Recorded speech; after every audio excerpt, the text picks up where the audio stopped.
And wanted to thank you all so much for joining us this afternoon for this first official week of the Discovery Lab. Of course, we have lots of virtual programming for you next week. Also wanted to send a big thank you to our sponsor for our full week of rep picks, which is Blackstone Publishing. We really could not have done it without their support, so we thank them very much. We have 9, you heard me right, 9 amazing reps here today, so we want to get right into it. Each rep will have 10 minutes to talk about their list. The list will be dropped into the chat, and you can find many of these galleys in our virtual exhibit hall, which is caliba-annex.org. Please be sure and explore that virtual space when you get a chance this week. First up, we have Kathy Weiss from Europa Editions. Okay, Kathy. Hi, everyone. I would like to start with all things Ferrante. We recently published the paperback of The Lying Life of Adults, and I want to thank all of you for helping to make it a bestseller. When we published it in hardcover last fall, it debuted at #2 on the New York Times bestseller list, and the paperback is currently on the National Indie Bestseller list, as well as the Northern California bestseller list. So we hope this will be a strong seller for you throughout the holiday season. I want to also mention 2 Ferrante backlist titles that we have opportunities for right now. One is The Lost Daughter, which has been made into a major motion picture starring Olivia Colman and Dakota Johnson. It's making the rounds of the film festival now, where it's getting a lot of great reviews, and it will be releasing in theaters in December, and Netflix will start streaming it on December 31st. It's already getting a lot of Oscar buzz, so not only is there an opportunity to sell it now, but it should continue to get press until the awards ceremony on March 27th. Also on Ferrante backlist, I want to mention that HBO has finished filming the 3rd season of the Neapolitan Quartet. We are still awaiting confirmation of the exact date it will air, but it is expected to be early next year, probably February or March, and season 3 will cover book 3, Those Who Leave and Those Who Stay.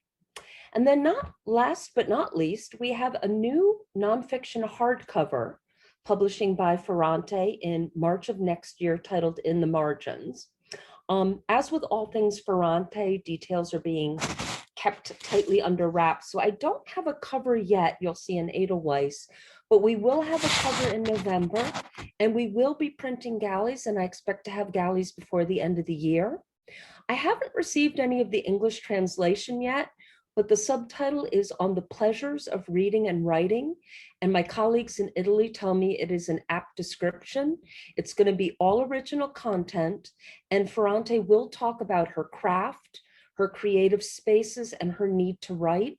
She will also discuss her own books. I'm going to go from the author we're best known for to probably second best known for, which is Muriel Barbary, who is the author of The Elegance of the Hedgehog. And we have just published her new novel, A Single Rose. It's the story of Rose, who is a botanist who lives in Paris. And she receives a request to come to Kyoto for the reading of her father's will, a man she has never met.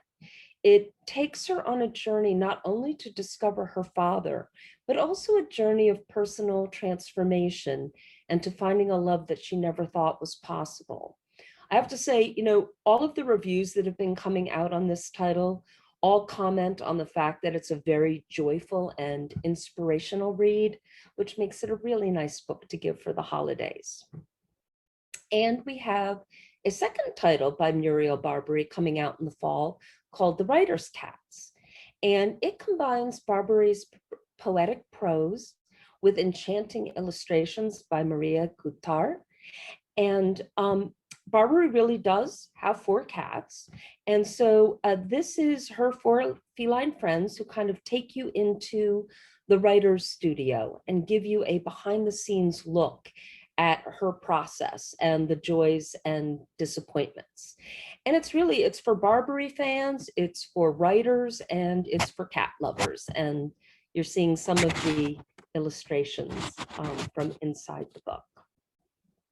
Next, we have Trust I hope you're all familiar with Domenico Starnoni. We've published two previous titles from him, the critically acclaimed Ties and the National Book Award shortlisted Trick. This story starts with a pact between two lovers. Teresa convinces Pietro that they should confess their worst secrets to each other, which they do. And then just a few days later, they break up for good. And as they move on with their lives, Pietro lives in fear that Teresa is going to expose him. And it starts to, affect all of his decisions. Trust has been receiving some great pre-pub reviews, including a starred review from Booklist, which says it is a novel to be savored, and it is beautifully translated by Jhumpa Lahiri. We expect a lot of national media when the book publishes in November.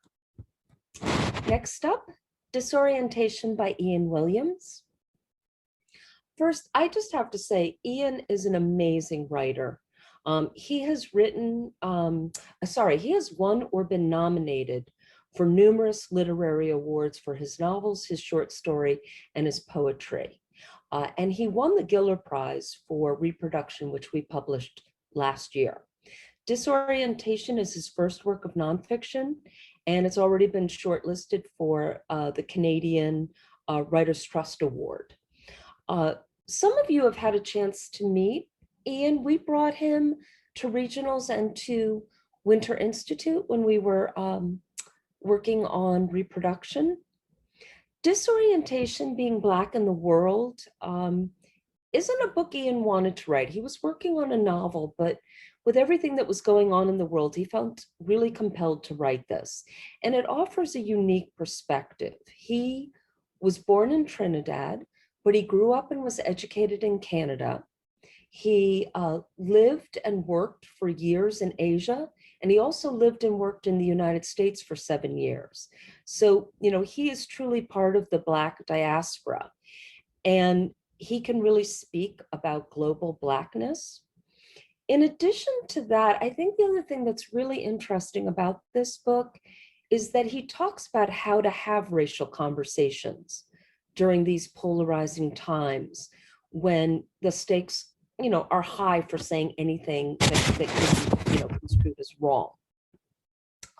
We do on Edelweiss, we have a video of Ian talking about the book, and we also have an excerpt, and I really encourage you to, have a look at them.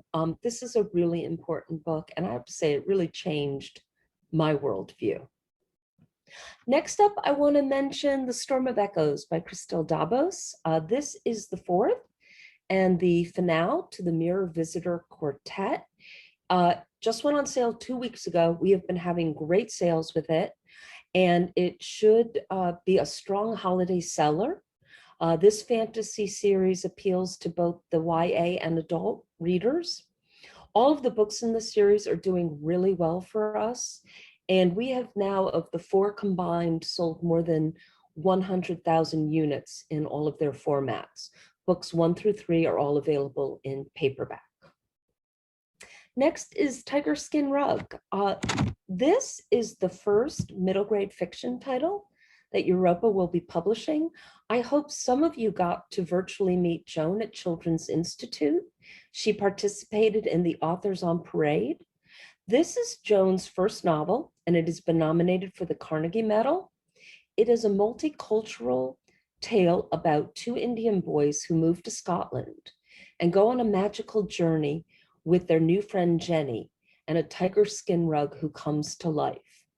Melvin Burgess, who is a Carnegie Medal winner, said, "Tiger Skin Rug is such a charming story, full of magic, hope, and friendship. It will fly like a tiger off the shelves." And for those of you that received the ABA Fall Quarterly Kids Box mailing, we included a shelf talker with the beautiful cover art and a quote from Melvin Burgess. This is our first middle grade, but just so you know, we will be publishing more next year. And I need to mention The Promise by Damon Galgut. We published this earlier in the year. It has been shortlisted for the Booker Prize. and the winner will be announced on November 3rd. This book has received rave reviews since we published it, including this quote from Claire Massoud in Harper's Magazine. This novel carries within it the literary spirits of Woolf and Joyce. Simply, you must read it. We hope the third time is a charm. This is the third time Damon has been shortlisted for the Booker. I wanted to have, sorry to interrupt, you have 1 minute. Okay, I want to say just a quick word about stock. PGW has been doing a great job of reserving stock for independent booksellers. And this is one title we are getting a little bit low on our reserved stock, but just so you know, we have a reprint coming in November. And the last thing I want to mention, I know I won't have time to go into these, but I just want to give you a heads up that we have new novels coming in spring, summer for Mieko Kawakami, the author of Breasts and Eggs and Heaven, and a new novel for Valérie Perrin, who is the author of Freshwater for Flowers. Two authors I know you've been doing a great job with. We will have ARCs before the end of the year. Amazing. Oh, that's so exciting. And your timing was perfect. Well done.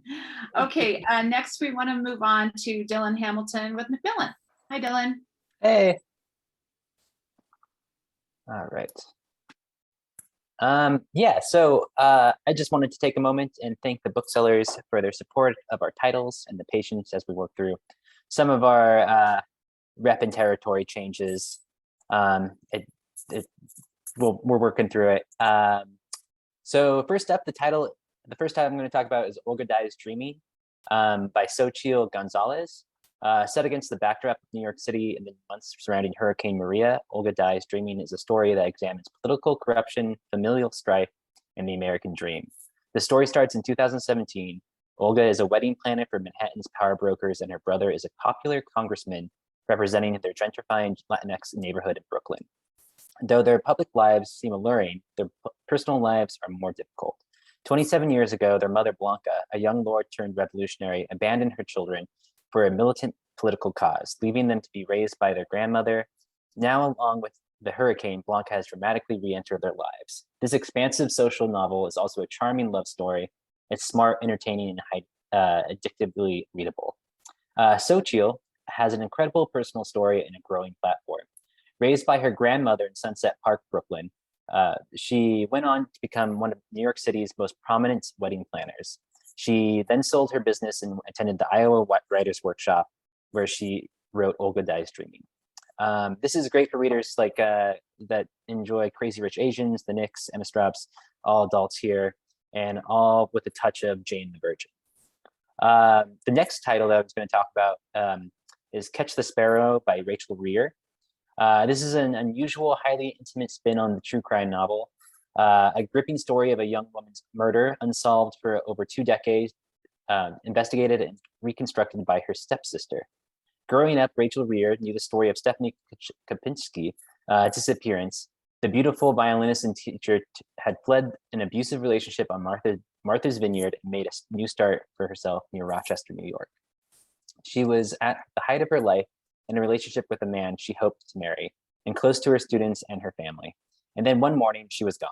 Rachel's particular interest in the story comes from the fact that her mother had married Stephanie's father after the crime, and Rachel grew up surrounded by her stepsister's legacy.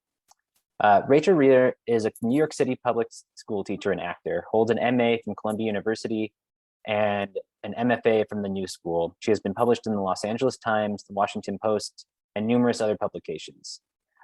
Dean Haycock, author of Murderous Minds, said that Rachel Rear shows us the complex relationships between victim, perpetrator, and those affected by loss can be. Like the best true crime books, it transcends the genre. I would give this to readers who like true crime podcasts, the HBO true crime doc Murder on Middle Beach, I'll Be Gone in the Dark, things like that. The next book I'm going to talk about is Devil House by John Darnielle. This is Darnielle's most ambitious book yet. It's an inventive 400 plus page puzzle that is both intimate and expansive, a haunting story of a true crime writer locked in a story that he doesn't want to tell. A true crime writer moves into a house where a pair of notorious murders happened 20 years ago, and researches the case from there. He soon finds out that facing a puzzle that will lead him back into his own work and the meaning of what he does. An epic novel about murder, truth, artistic obsession, and the danger of the storytelling. The majority of the story takes place in the 1980s, but there are multiple parts that take place over several decades. And I just finished this, and it's really an engaging story told from different perspectives, shifting through time. The novel goes from perspective of the narrator to a true crime writer, to this perspective of the murderer he wrote about in his first book, to the perspective of the victims of the story he's currently investigating, then back again. But what Darnell does really well here is examine the nature and the origins of true crime stories and how they portrayed and disseminated in the media.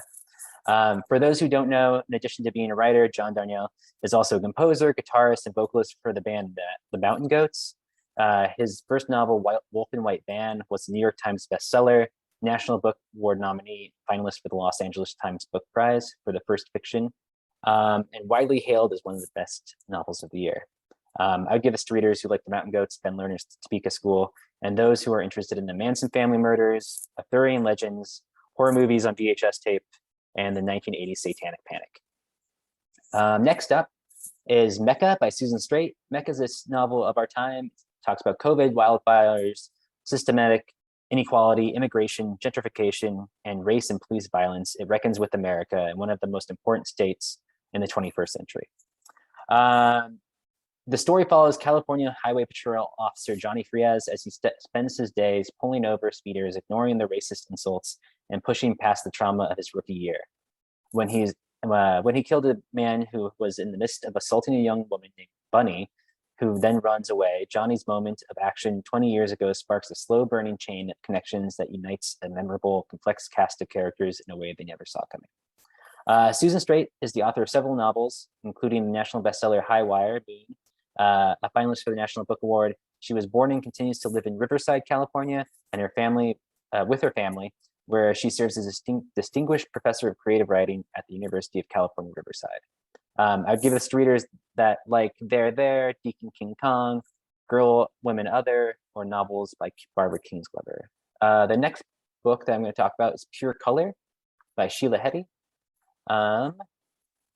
Pure Color is a recognizable Sheila Heti book. It's interrogative, graceful, and gorgeous, but this is also a career-defining book for Sheila, more ambitious than anything she's ever written. It's a galaxy of a novel. Literally, it takes place in a metaphysical cosmic space. The novel takes place in what Heti calls the first draft of the world, where a woman named Mira leaves home to study at the American Academy of American Critics. There she meets Annie, who opens Mira's chest like a portal, literally to what she doesn't not know. And then Mira is older, her father dies, and his spirit passes into her. Together they become a leaf on a tree, but photosynthesis gets boring, and eventually Mira must remember the human world she's left behind, including Annie, and chooses whether or not to return. I'm actually reading this right now, and I've noticed that Sheila Heti's in other novels, the narrative takes a place in the mind of the characters and focuses on the everyday life. But in Pure Color, she shifts her narrative focus to the cosmos and examines much larger ideas. Sheila Heti is the author of several books and nonfiction, including Motherhood and How Should a Person Be. She was named one of the new vanguards by the book critics of the New York Times, things like that. I would give this to readers who like Maggie Nelson, Jessamine Ward, Chimamanda Ngozi Adichie, but want something new. The next book I'm going to talk about is When I Sing, Mountains Dance by Irene Sola, translated from the Catalan by Mara Faye Letham. It's a Grey Wolf title. This is multiple narrators of the unlikeliest variety create a strange and beautiful chorus in the polyphonic novel about murderous thunderstorms, a network of mushrooms, long dead witches, new mothers, a town giant, forest sprites, mad widows, and a deer, among others, all take turns explaining their place in the wilds of the Pyrenees Mountains. This is the first English translation for the celebrated Catalan author and winner of the European Union Prize for Literature and a bestseller in Spain, with a major addition to Grey Wolf's translation list. The central story revolves around a family from the 1970s into the 21st century, but the multiple viewpoints create a wider lens of history in place, a broad view of the uncontrollable elements that create ordinary tragedies, sometimes human connections. Irene Sola is a Catalan writer and artist, winner of the Documenta Prize for first novels, the European Union Prize for Literature, and the Amadeo Aller Poetry Prize. She is also an artist, and her artwork has been exhibited in Whitechapel Gallery in London and the CCCB in Barcelona. I would give this to readers who like books and translations, 17th century witches, the Spanish author Nona Fernandez, and are fascinated by varieties of mushrooms and the mosaic of regional history. Okay, the next one I'm going to talk about is Four Treasures of the Sky by Jenny Tengwei Zhang. This is a Flatiron Press book. Four Treasures of the Sky introduces Jenny Zhang's indelible new voice. The story tells it's steeped in untold history and Chinese folklore. Jenny was inspired to write this novel by a plaque her father came across on his travels in Idaho that commemorated the lynching of 5 Chinese men in 1885 who were accused of murdering white shopkeepers. This came on the heels of the Chinese Exclusion Act of 1882. He asked Jenny to tell the story of what happened to the 5 Chinese immigrants hanged there at a remote spot in the woods. The story focuses on Dayu, a young Chinese girl who was kidnapped and smuggled across an ocean from China to America. Dayu must give up the future she imagined for herself and keep reinventing herself to survive. We follow Dayu on a desperate quest to outrun the tragedy and violence that chases her from San Francisco to Idaho as anti-Chinese sentiments sweep across the country. Dylan, you have 1 minute. Okay, yeah. Dayu must find her own identity and finally claim her own story. Jenny is a rising star in the literary world. She holds an MFA from the University of Wyoming, where she wrote the popular catapult column Wyoming, and an alumna of the Bona Voice and Tin House workshops. I would give this to readers who like Outlaw by Anna North, How Much Hills of These Hills is Gold, and readers that want a beautiful, immersive historical fiction about family and the forces that create us. And that's it. Thank you so much. Okay, wonderful. Thank you so much. And now next up we have Bryan Green with our sponsor, Blackstone Publishing.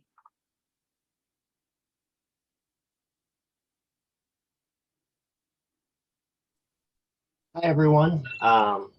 First off, I wanted to share some exciting news. We're now printing all of our print books in-house in Ashland, Oregon. We've always produced our audio in-house, and we decided to expand and start making our print. So the first 2 titles I'm going to present, they released late summer, early fall, but there are pretty big hitters. So first off, we have 56 Days by internationally best-selling author Catherine Ryan Howard. This one released on August 6th. It's a suspense thriller. Has a great tagline. No one even knew they were together. Now one of them is dead. So when lockdown threatens to keep Oliver and Sierra apart, Oliver suggests they move in together. A month later, detectives discover a body in Oliver's apartment. Has lockdown created the perfect opportunity for a crime? So Catherine was inspired to write her newest thriller while she was dealing with lockdown in Dublin. That's where she lives. The story is written in 3 different perspectives: Sierra's, Oliver's, and the lead detective's, and follows 2 timelines: today, when the body is discovered, and 56 days before, when Sierra and Oliver meet. So Sierra and Oliver's story suspensefully unfolds until it meets the detectives. Catherine's backlist has been sparking a lot of new sales because readers are discovering 56 Days, and they loved her unique writing style. And I still have signed copies of this book if you want to bring it in. Next, we have No Gods, No Monsters. This is by Cadwell Turnbull, released September 7th. It's a fantasy in the first book in the Convergent saga. It was a September Indie Next Pick. It was named Most Anticipated Book by Bustle, BuzzFeed, Forbes, Goodreads, Mary Claire, The Millions, and Tor.com. So the basis is one October morning, Lena gets the news that her brother has been shot and killed by Boston cops. But what looks like a case of police brutality soon reveals something much stranger. Monsters are real, and they want everyone to know it. Weaving magic, mystery, and monsters, No Gods, No Monsters is a modern retelling of the civil rights movement of the 60s and 70s through the hearts and minds of pre-natural beginnings. I love that book. It was really good, and well received by booksellers. Next, we have I'm Not Who You Think I Am by New York Times bestselling author Eric Rickstad. This released on October 5th. It's a suspense thriller. Tagline, one secret, 8 cryptic words, lifetime of ruin. So Wayland Maynard sees his father kill himself, leaving behind a note that reads, I'm not who you think I am. Years later, Wayland is certain the note is key to a secret the town wants to keep buried. So this searing novel suspense full of unexpected twists and turns follows a precocious 16-year-old boy living in a small Vermont town full of secrets as he fights through an intricate web of deceit to uncover the truth about his father's death at any cost. I really enjoyed it. I found myself eager to find the answers with Wayland, and the final twist was a shocker for me. And I do have signed copies of this available also. Next, we have Trailer Park Trickster by David R. Slayton. This released on the 12th. This is a fantasy and the second book in the Adam Binder series. Book 1, White Trash Warlock, was a finalist for the Colorado Book Award and was well received by booksellers across the country. Returning to Guthrie, Oklahoma for the funeral of his mysterious and beloved Aunt Sue, Adam Binder once again finds himself in the path of deadly magic when a dark druid begins to prey on members of Adam's family. It all seems linked to the death of Adam's father many years ago, a man who may have somehow survived as a warlock. So Bookright gave this series a great quote saying, Slayton's book gathers up pretty much every modern fantasy trope, turns them upside down, and shakes them. The elves who show up would have Tolkien rolling in his grave, which is my highest endorsement, and the LGBTQIA+ rep is all around outstanding. Next, we have The Hush by Sarah Foster. This is releasing on November 2nd. This is the pulse-pounding new thriller from the best-selling author of You Don't Know Me. In the 6 months since the first case of a terrifying new epidemic, when a healthy baby wouldn't take a breath at birth, the country has been thrown into turmoil. The government has been passing sweeping new laws to monitor all citizens, and several young pregnant women have vanished without trace. The Hush is a new breed of near-future thriller, an unflinching look at society's close to tipping point, and a story for our times, highlighting the power of female friendship through a dynamic group of women determined to triumph against the odds. Next, we have The Archivist by best-selling author Rex Pickett. This releases November 9th. When archivist Nadia Fontaine is found drowned, Emily Snow is hired to finish the job she started, to process the papers of Pulitzer Prize-winning author Raymond West. But was Nadia's death really an accident? Twisting slowly like a tourniquet, the archivist turns into a suspenseful murder mystery with multiple and intersecting layers. Not just a whodunit, it is also a profound meditation on love, privacy, and the ethics of destroying or preserving materials of highly personal nature. Rex Pickett is a screenwriter and author who is most well known for writing Sideways, the book that became the most critically acclaimed and highest grossing comedy film in Hollywood history. Next is Hotel Portofino by J.P. O'Connell. This releases January 18th.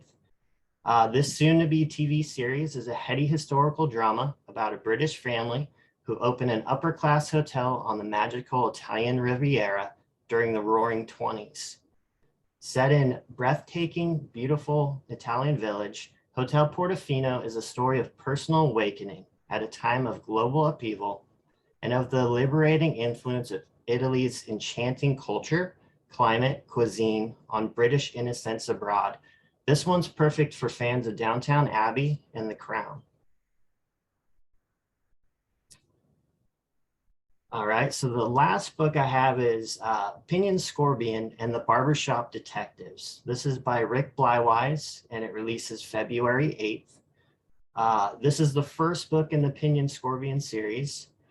In this, Sherlock Holmes meets Perry Mason. It's 1910, and Detective Pinion Scorpion, Dr. John Watson's close friend, solves mysteries in the English countryside, aided by his band of amateur sleuths, using a local barbershop as a makeshift courtroom.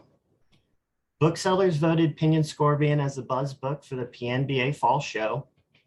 Readers of historical fiction, cozy mysteries, Sherlock Holmes, and Agatha Christie will love this book. Weiss will be 77 when the book releases, and he hopes to inspire many others that it's never too late to try something new and to never stop chasing your dreams. Also, stop by our exhibitor page. We have a show special. And if you'd like to set up an account, reach out to me. And if you're interested in doing a Blackstone shelf display, we have co-op funds available. And that's it. Thank you. All right. Thank you so much, Brian. Really appreciate it. Next up, we have Chad Felix from Two Lines Press. Chad, you all set to go? I'm all set. Thank you. All right, great. Hi, everybody. My name is Chad Felix. I am from Two Lines Press. If you don't know us, we're a small outfit based out of San Francisco, California. We publish about 8 books a year, and everything we do is literature and translation. So the first book I want to talk about is actually coming out November 2nd. It's The Interim by Wolfgang Hilbig. And this is our 5th book with Wolfgang Hilbig. He's this incredible German author who was writing during the era of the GDR. And this is an indie next pick for November. So thank you all for that. And this is his kind of digressive masterwork. The previous books we've done with him have tended to be kind of short, kind of book-length prose poems, really kind of dense musical language. The Interim is also musical and glorious on the sentence level, but it's also kind of more traditional as a novel. So it follows a writer known only as C. He's a successful East German writer, but he becomes kind of disaffected with life in the East. And so he gets a visa to go West and experience kind of capitalism for the first time. In true Hilbigian fashion, this author is not particularly happy about capitalism either. So he tends to wander from bar to bar, from red light district to red light district, musing and digressing on the state of the world. He interrogates lust, he interrogates God, statelessness, addiction, capitalism. But above all else, he's looking for an answer to the question of what the writer does in an era that's defined by lies. So, this book takes place in the 20th century, but I think we can transpose that to the 21st pretty simply. Again, it's out November 2nd. Hilbig's amazing. I encourage anyone to pick it up and see what it's like. Next up is we're going to be into the fall. So the first fall title that I'm going to talk about is At the Edge of the Woods by Masatsugu Ono. This is our 3rd book from Masatsugu Ono. And I kind of think of this as The Buried Giant by Ishiguro meets Pew by Catherine Lacey. It's kind of genre adjacent, and it'll please fans of Marie and Jai, Yoko Ogawa, Jeff Vandermeer, books like that. So following last year's Echo on the Bay, which received starred reviews from both Kirkus and Booklist and was named a Best World Literature Title of the Year by Library Journal, At the Edge of the Woods is a more pointed and also more speculative and magical book. It opens with the news of a family residing at the edge of a forest of indeterminate size. They are clearly outsiders here, and this is a new home, and they are in a new country. The mother has just left to give birth to a 2nd child near her parents, leaving father and son to, quote, manage on their own for a while, which is kind of, Ono puts that on the first page in kind of a really menacing way. There's a coughing sound coming from the nearby woods, and the forest, it said, harbors fantastical creatures. There's also an abandoned castle in the woods where feudal lords reigned and resistance fighters fell.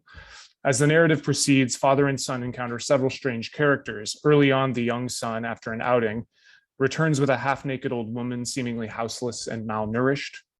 The mail carrier, who makes regular stops by the house, is a man with sharp, shifting teeth.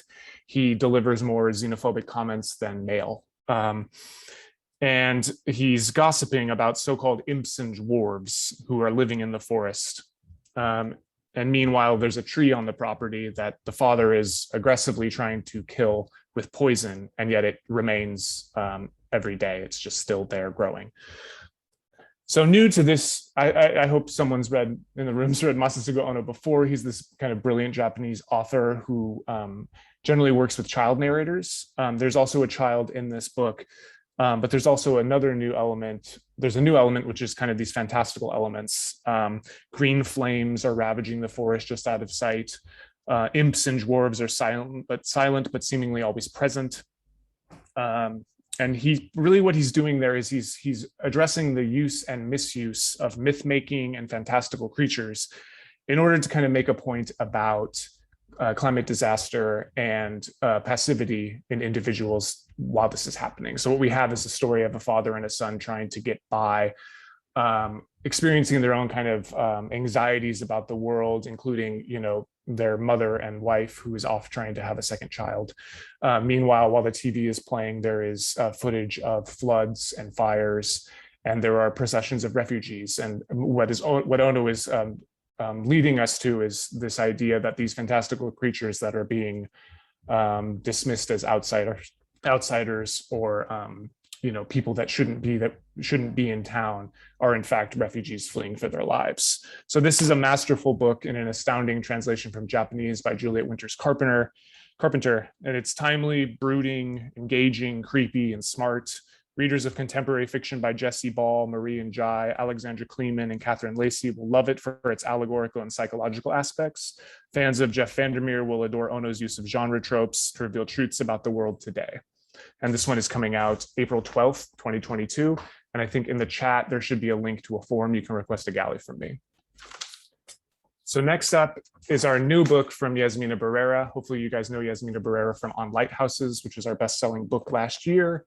Her new one, Lena Negro, an essay on pregnancy and earthquakes, is an intimate exploration of childbearing. It covers everything from pregnancy to breastfeeding. And what Yasmina does is she's kind of gathering personal anecdotes. This book is almost like a devotional. You could open it up at any moment and read something kind of delightful.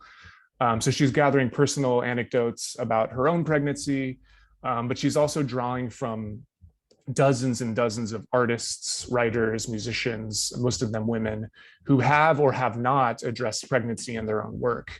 And the kind of what Yasmin is getting at is this idea that pregnancy wasn't a product of literature. It wasn't up to the task of literature. And of course, she disagrees with this and proves her point over and over in this lovely, lovely essay. So Rivka Galchen wrote that this book is a wonder and a joy. And we know Rivka Galchen can write well about pregnancy, having written Little Labors.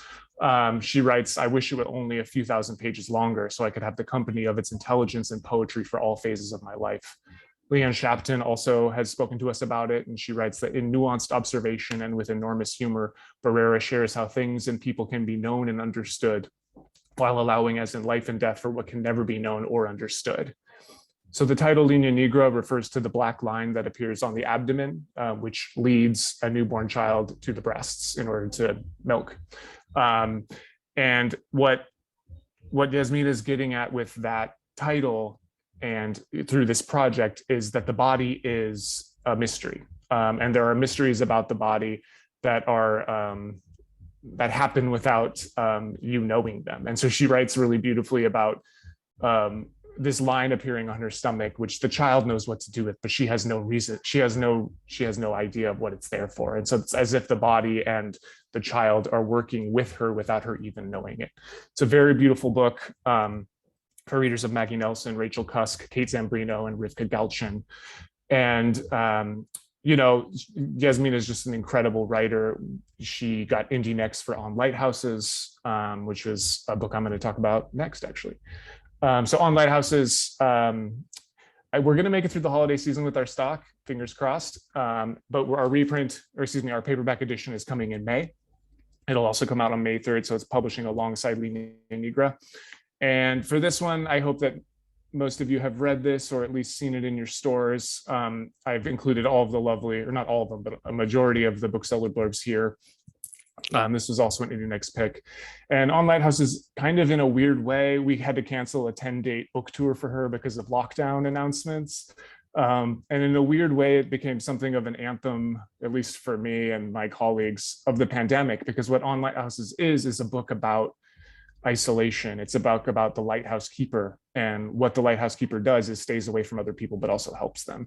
And so the book isn't overtly about the pandemic, which I think is great, but it is a book that speaks to isolation and meaning making in times of struggle. And it's just a wonderful book. I recommend everyone read it. It's interconnected essays all centered around particular lighthouses. So in the sense, it has kind of a travelogue reading element as well.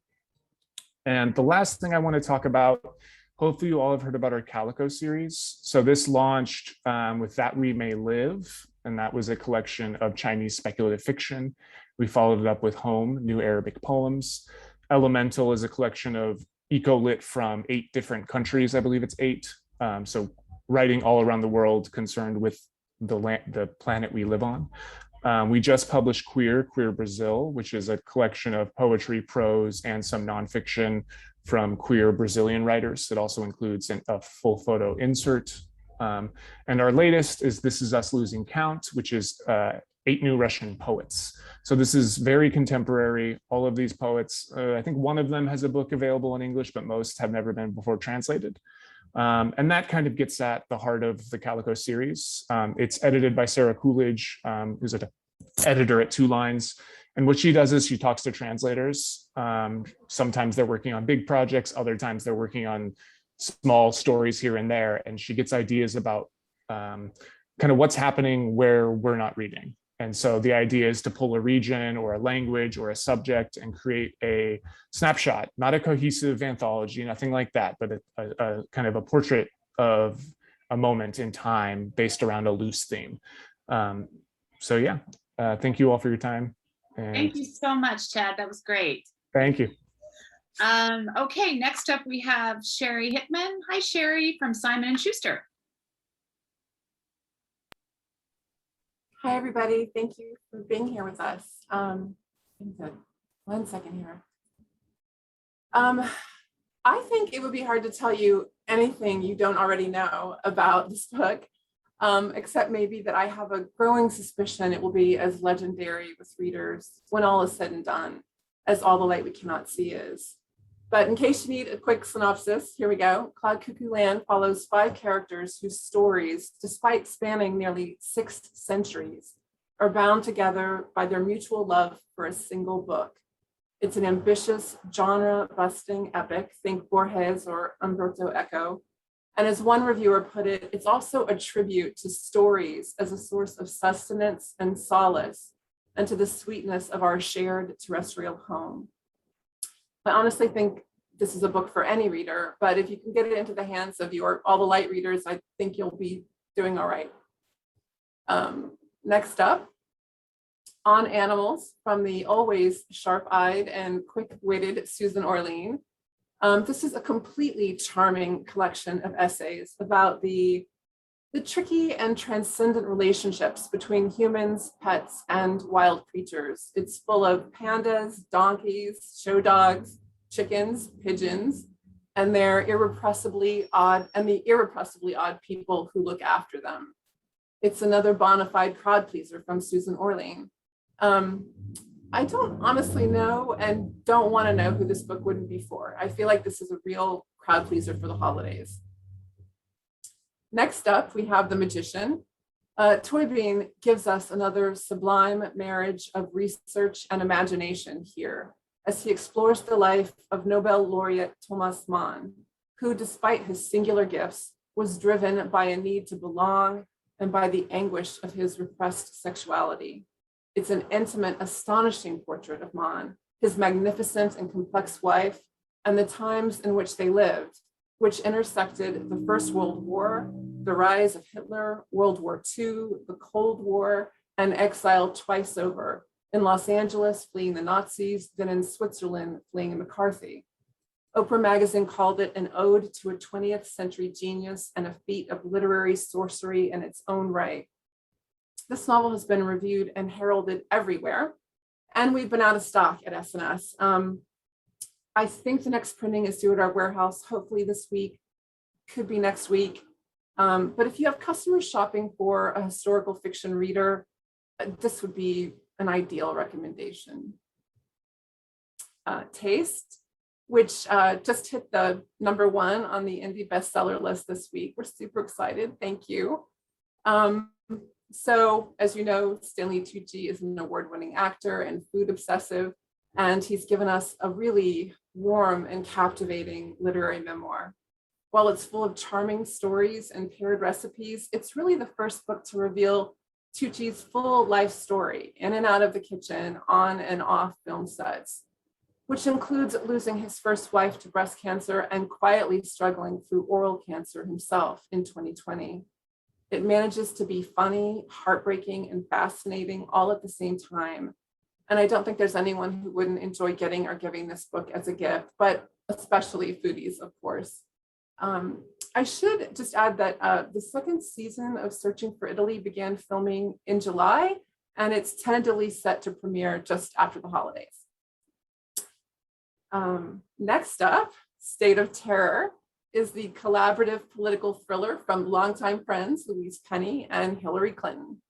Penny's masterful suspense chops plus Clinton's insider knowledge make this a real page turner, with plenty of frightening domestic and international terrorist scenarios, rabid misogyny, and powerful female friendships.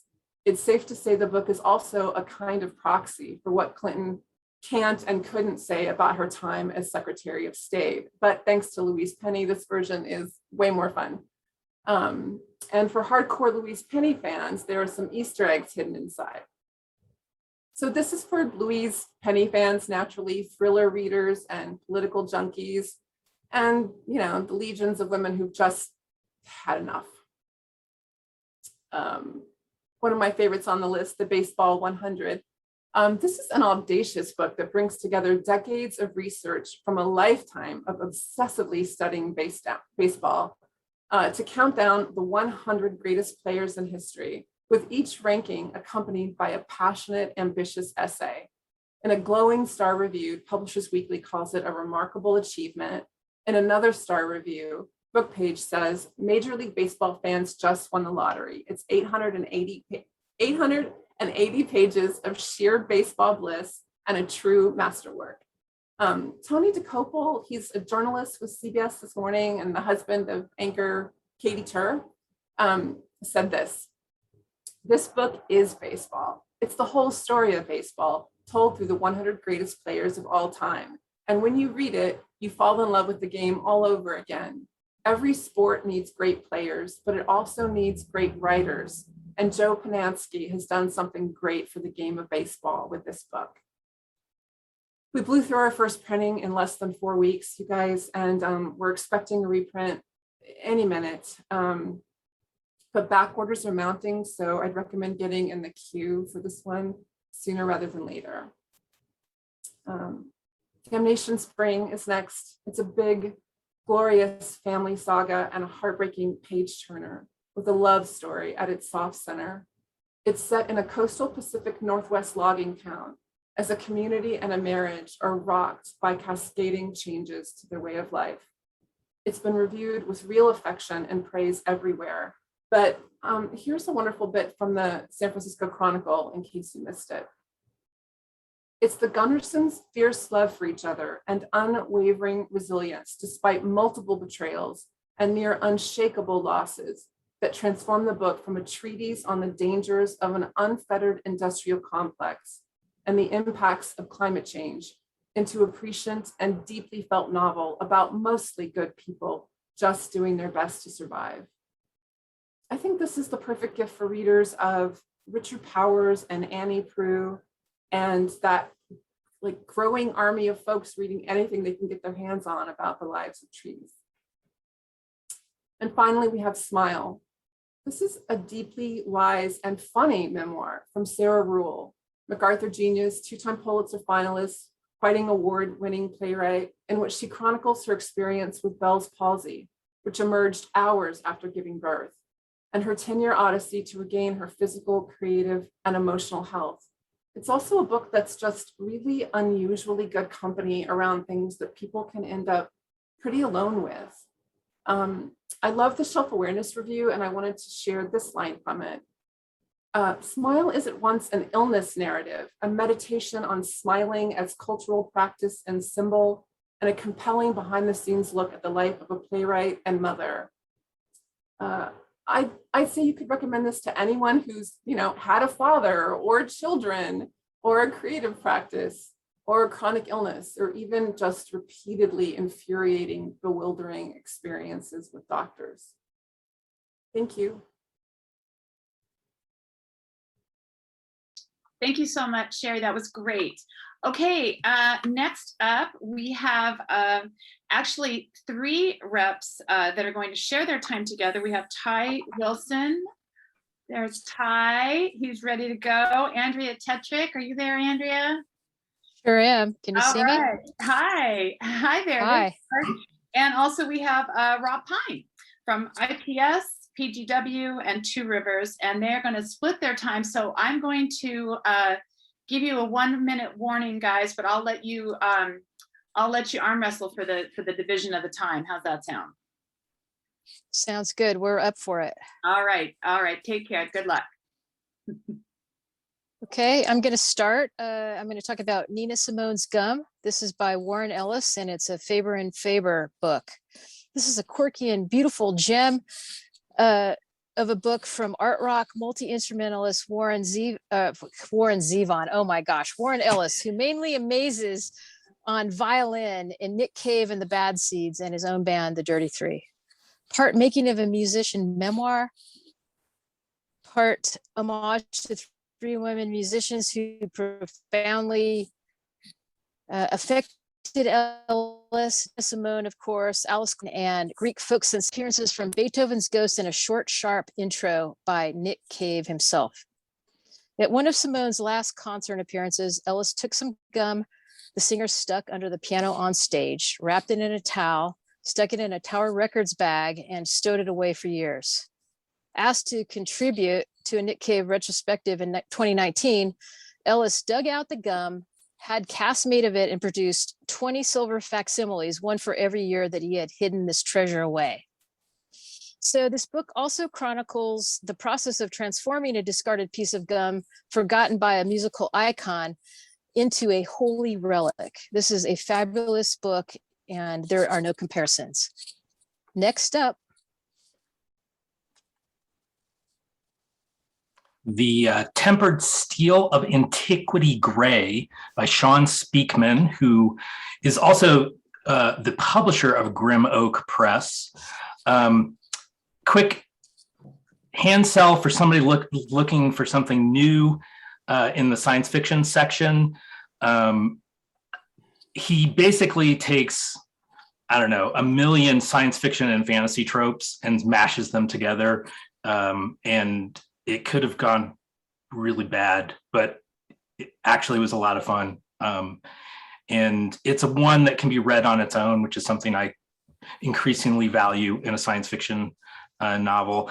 I'll just say that he manages to mush together sort of Gundam style mech suits with flying magical dragons. And yeah, super fun.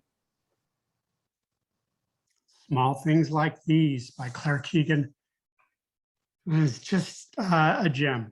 It's 1985, small town in Ireland, the weeks leading up to Christmas, and the quiet man who delivers coal door to door, a father of 5 girls, is making a delivery at the local convent outside of town when he happens upon a disheveled, clearly exploited young woman at work there. And this encounter opens the story to his own past, to that of his mother and his benefactor, his marriage, and to a reckoning with his conscience. And to the question of who is really saving whom in this story. Keegan's prose is, from the first sentence, just exquisite. It brought to mind the poignancy of William Trevor, of Joyce's last paragraph in The Dead, and it bears multiple readings. This is the #1 Indie Next title for December. This will pub on November 30th, so it's going to be late to market, but one I think that will be a perennial year after year. Small Things Like These. Absolutely wonderful. I'll just throw out too. I love that book. It's a classic in the making, and that was a beautiful presentation, Ty. Thank you. Oh, look, we're talking about snapshots. I am out of order. So let's talk about snapshots 1971 to 1977 from the incomparable Blast Books. they don't publish often, but when they do, there's somebody to take a look at. Just extraordinary publishers. In the summer of 1971, Michael Lessie and a friend found most of these photographs in a dumpster behind a huge photographic processing plant in San Francisco. And what he has made here over 50 years later, or around 50 years later, is a snapshot, excuse the pun, of a period looked at in an inimitable way from a distance now. They're very intimate. Some of them are ribald, some of them are pitiable. But what really stands out is that these snapshots during that period that would have just, you wouldn't think that they would mean anything, are now emblematic of that period of time in American life. It spans race, class, gender issues, and are quite intimate and beautiful. And I think this is an extremely beautiful book, and something that all of your customers who have a thing for photography, but also the thing apart, that ineffable quality, will do well with. And on to you, Rob. Okay, so I was going to talk about Pearl's Wisdom, which is I'm just a champion for because it's advice channeled from a dead squirrel deity. However, if you've noticed on here, the pub date has shifted to March of next year. So it's out, it's gone. We're going to pivot to something that you won't see in Edelweiss until we add it. But Our National Monuments by QT Long, who is also the photographer, if you remember this book, Treasured Lands, which he took photos of all of the national parks, and has been kind of a perennial photography book of the national parks since it came out a few years ago. He hasn't done every single national monument here. Most of these are focused in the West, but again, just absolutely gorgeous photographs. And again, of places, I don't think people are quite as familiar with the monuments, and beyond hearing about them in the news sometimes, and you really get a great view of them here. And anyone who loves a good nature photography book would love getting this as a gift. Next. The next is Wrong End of the Telescope by Rabi Alameddine. San Francisco writer Alameddine has woven together here three deeply affecting personal stories into one. There is Mina, a Lebanese American trans woman who's traveled to Greece, to the island of Lesbos, to offer her medical skills during the migrant crisis. And there's the story of the Syrian mother who, dying of cancer, Mina encounters on the first boat that hits the beach. And then there's the story of the writer themselves trying to capture and contain the scope of the tragedy in this novel. So it's those points of view. It's also Robbie's own experience, because he did actually travel and do volunteer work on Lesbos. And as a Lebanese American, very close to his homeland, it also sort of replicates and personalizes this fiction. The changing point of views really just charge the drama, and the prose is again poetic. Starred PW, starred book list, starred library journal. The Wrong End of the Telescope.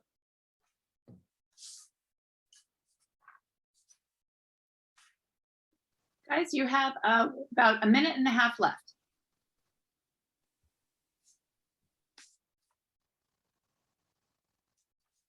AT? Maybe we lost her.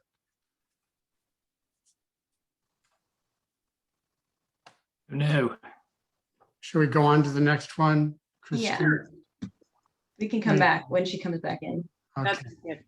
So another big kind of coffee table gift book, American Silence, photographs of Robert Adams, who I believe he's based in Oregon, but he's a photographer who's shot all over the world, but these photos are especially focused on the American West and really sort of highlight the intersection of the landscape and man's place in it. This is a big retrospective, absolutely gorgeous. You know, anyone who loves photography should have this book, I think. Done. Wow, fantastic. My last is Dear Memory by San Francisco's Victoria Chang. This is an epistolary memoir, literary. It's composed of letters to her immigrant parents, to her siblings, to her teachers and fellow poets.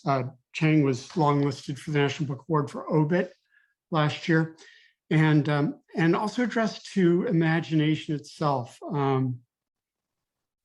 because it's not meant to just gather remembrances, but it's to conjure a will to memory, to explore what's unremembered or what hasn't been told. And an extraordinary book, an experimental book in some regard. The collages that you see are all by Chang, many of them altering, family photographs and other ephemera. It's really a singular work, and I don't want to make it seem so experimental that there's a sort of detached coolness to it, because throughout the process, she reveals her life as a writer, as a poet, and what it means to conduct and examine life. Thank you so much, Ty. That was great. Thank you all so much for that. I know we lost Andrea there for a minute, but Anne did drop the complete Edelweiss list for all three reps into the chat, so please be sure and check that out. And last but certainly not least, we want to move on to our friend Dave Ehrlich from Chronicle Books. Go ahead, Dave. Thank you so much, Kristen. Thank you, Kaliba, and to everybody out there watching today. I'm going to jump right in and share my first book of the session here. And this is one of our big A-list releases for the season. I've got blur on, so it looks like you're not seeing the book, but you will see it on the screen. This is Spike Lee from Chronicle Chroma. The on-sale date for this is 11/17, and this is a $50 hardcover. This hefty monograph is a visual celebration of the life and career of one of America's most respected and acclaimed filmmakers, Spike Lee. His career has transcended just being a director, however, as Spike has also been one of the most prominent voices on race and racism in America for over 3 decades. His feature films, documentaries, commercials, and music videos have made a lasting impact on both cinematic history and contemporary culture.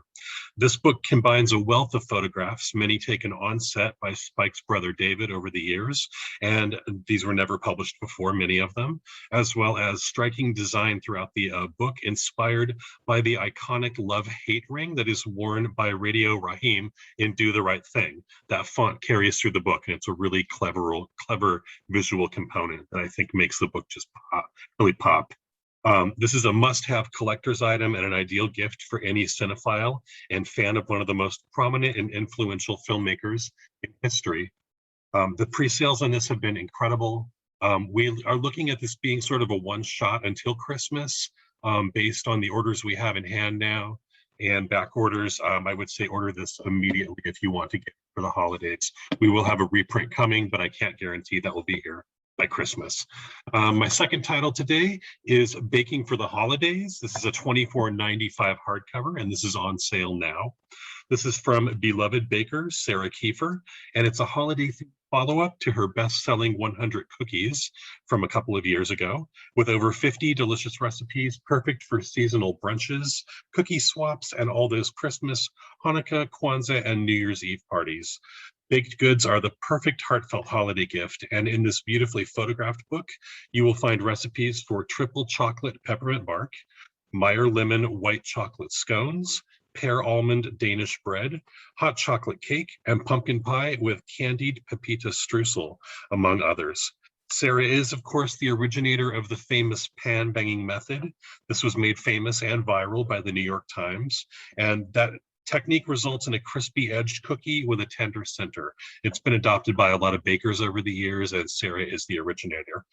This has a cozy holiday feel and a mouth-watering photo for every single recipe. This is the perfect baking book for anybody with a love of sweet treats. Next up, from Princeton Architectural Press, I've got The Carpenters, The Musical Legacy. This is a $35 hardcover, and this goes on sale November 16th. The legendary brother-sister duo of Karen and Richard Carpenter from Downey, California, typified the smooth sound of 70s radio and melodic pop for the ages. This is a Kaliba holiday catalog title, excuse me, and their music arrived at a time in American culture when the country was divided, full of strife, tension, and a lot of violence. And their music was sort of the perfect soothing balm for the time. And that's why I think it's lived on throughout the years. The haunting quality of Karen's voice continues to draw new fans in to this day. This was created with the full involvement of Richard Carpenter, and it's a loving tribute to their music and the perfectly crafted pop classics that they produced together over the decade. It's illustrated with many behind the scenes and never before seen photos from the family archive, and it features exclusive interviews. This is a must-have for any fan of the Carpenters and their music. And then next up, this is currently out now. This is John Lithgow's Confederacy of Dumpty'S. This is a $22.95 hardcover, and it's on sale now, like I said. This is his third book of poetic political satire for Chronicle Prism. Lithgow's poison pen savages a whole rogues gallery of American scoundrels throughout history, including the first Grand Wizard of the Ku Klux Klan, participants in the Watergate scandal, Andrew Jackson, Leona Helmsley, Roy Cohn, Mitch McConnell, and many other dastardly do-batters. As John says himself in the introduction, how better to deal with a daily diet of infuriating abuses of power than to make fun of it. Fun is the best possible antidote to ulcerous rage. There are limericks in here. These poems are witty, they are scathing, they are very funny, and both Dumpty and Trumpty Dumpty wanted a crown. The two previous books were New York Times bestsellers.